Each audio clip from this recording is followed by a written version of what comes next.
लखनऊ की गर्माती सियासत इन दिनों एक अलग ही करवट ले चुकी है। राजधानी के एक 5 स्टार होटल में 11 और 12 अगस्त को हुई ठाकुर विधायकों की बैठक ने प्रदेश की राजनीति में नई बहस छेड़ दी है।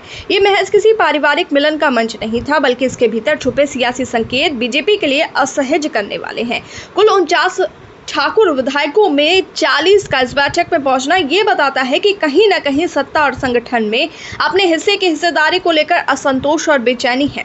बैठक का नाम भले ही कुटुंब परिवार रखा गया हो, लेकिन इसमें शामिल विधायकों का संदेश साफ था: समाज के भीतर ताकत का प्रदर्शन और एकजुटता की झलक दिखाना।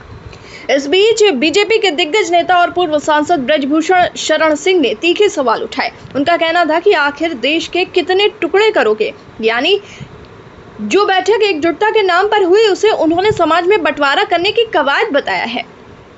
ब्रजभूषण की ये टिप्पणी सीधे तौर पर बीजेपी संगठन और ठाकुर नेताओं की सोच पर सवाल खड़े करती है।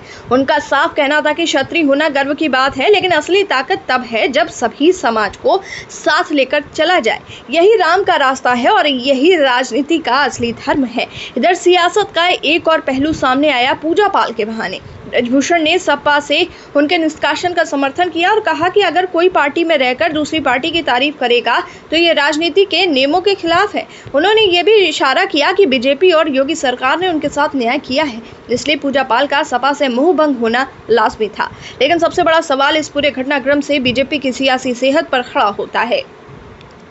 एक तरफ पार्टी लगातार विपक्ष के हमलों का सामना कर रही है कि योगी सरकार ठाकुर नेताओं और अफसरों को तरजीह देती है। दूसरी तरफ ठाकुर विधायकों की ये अलग बैठक संगठन के भीतर की खींचतान को सामने ला रही है। ये बात केंद्रीय नेतृत्व तक रिपोर्ट की जा चुकी है और अब सवाल उठता है कि क्या बीजेपी भीतर से किसी असंतोष की आहट सुन रही है। बैठक के राजनीतिक मायने बहुत गहरे हैं।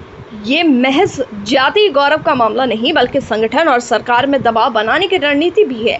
विपक्ष इसे मुद्दा बनाकर पहले ही कह रहा है कि योगी सरकार ठाकुर वर्चस्व की ओर बढ़ रही है। अगर ऐसी ही बैठकों का सिलसिला जारी रहा तो ये संदेश जनता तक जाएगा कि बीजेपी की राजनीति जाति खांचों में बट रही है। यही वो बिंदु है जो पार्टी को भीतर से नुकसान पहुंचा सकता है और विपक्ष को एक नया हथियार दे सकता है। लखनऊ का ये सियासी घटनाक्रम बता रहा है कि उत्तर प्रदेश की राजनीति में सिर्फ सड़क और विधान भवन की जंग ही नहीं, बल्कि 5 सितारा होटलों के भीतर भी भविष्य की पटकथाएं लिखी जा रही हैं। सवाल साफ है, क्या ये बैठक शक्ति प्रदर्शन भर थी या फिर आने वाले समय में बीजेपी के लिए एक बड़ी चुनौती का संकेत?